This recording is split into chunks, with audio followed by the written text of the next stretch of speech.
Assalamualaikum warahmatullahi wabarakatuh. Perkenalkan, nama saya Rizwan, NIM 200209501046 dari kelas PT IKE.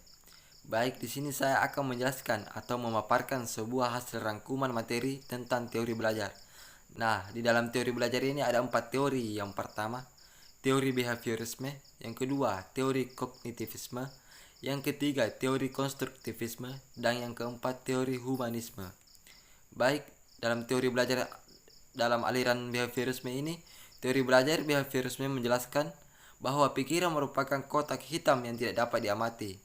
Terdapat 5 teori itu, yaitu yang pertama teori pengkondisian oleh Pavlov, yang kedua teori koneksionisme oleh Thorndike, yang ketiga teori pengkondisian operan oleh Skinner, yang keempat teori pembiasaan asosiasi Descartes oleh Guthrie, dan yang kelima teori kognitif sosial oleh Bandura. Pada teori pengkondisian oleh Pavlov, Ivan Pavlov terkenal dengan teori klasikal conditioning atau pengkondisian klasik, bertitik tolak dari asumsinya bahwa dengan menggunakan rangsangan-rangsangan tertentu, perilaku manusia dapat berubah sesuai dengan apa yang diinginkan. Kemudian Pavlov menjelaskan teori pengkondisian klasik menjadi 4 proses. Yang pertama, fase akuisisi, yang kedua fase eliminasi, yang ketiga fase generalisasi, dan yang keempat fase diskriminasi. Kemudian yang kedua teori koneksionisme oleh Thorndike. Belajar merupakan peristiwa terbentuknya asosiasi-asosiasi antara peristiwa-peristiwa yang disebut stimulus dengan respon. Hukum belajar Thorndike, yang pertama hukum persiapan atau law of readiness, yang kedua hukum latihan atau law of exercise, yang ketiga hukum akibat atau law of effect. Kemudian yang ketiga teori pengkondisian operan oleh Skinner. Frederick Skinner berkebangsaan Amerika dikenal sebagai tokoh behavioris dengan pendekatan model instruksi langsung. Skinner mengatakan penguatan ada 2 macam, yaitu penguatan positif dan penguatan negatif. Penguatan positif, bentuk-bentuk penguatan positif berupa hadiah atau penghargaan, sedangkan penguatan negatif menunda atau tidak memberi penghargaan, memberi tugas tambahan atau menunjukkan perilaku tidak senang.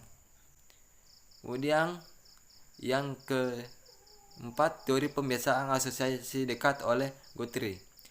Edwin R. Guthrie adalah penemu teori pembiasaan asosiasi Descartes. Teori ini menyatakan bahwa belajar adalah kedekatan hubungan antara stimulus dan respon. Menurut Guthrie, peningkatan hasil belajar secara berangsur-angsur dapat dicapai oleh siswa karena kedekatan asosiasi antara stimulus dan respon. Kemudian yang terakhir, teori kognitif sosial oleh Bandura. Temuan penting dari penelitian ini adalah seseorang dapat mempelajari tindakan-tindakan baru hanya dengan mengamati bagaimana orang lain melakukannya. Teori yang dikemukakan oleh Bandura dikenal dengan teori kognitif sosial. Dengan mengamati orang lain, manusia memperoleh pengetahuan, aturan-aturan, keterampilan-keterampilan, strategi-strategi, keyakinan, dan sikap. Bandura mengemukakan bahwa belajar dengan mengamati baik langsung maupun tidak langsung melalui 4 fase. Yang pertama, menaruh perhatian. Yang kedua, mengingat perilaku model. Yang ketiga, memproduksi perilaku. Dan yang keempat, termotivasi untuk mengulangi perilaku tersebut. Demikian hasil presentasi atau pemaparan dari saya. Terima kasih. Wassalamualaikum warahmatullahi wabarakatuh.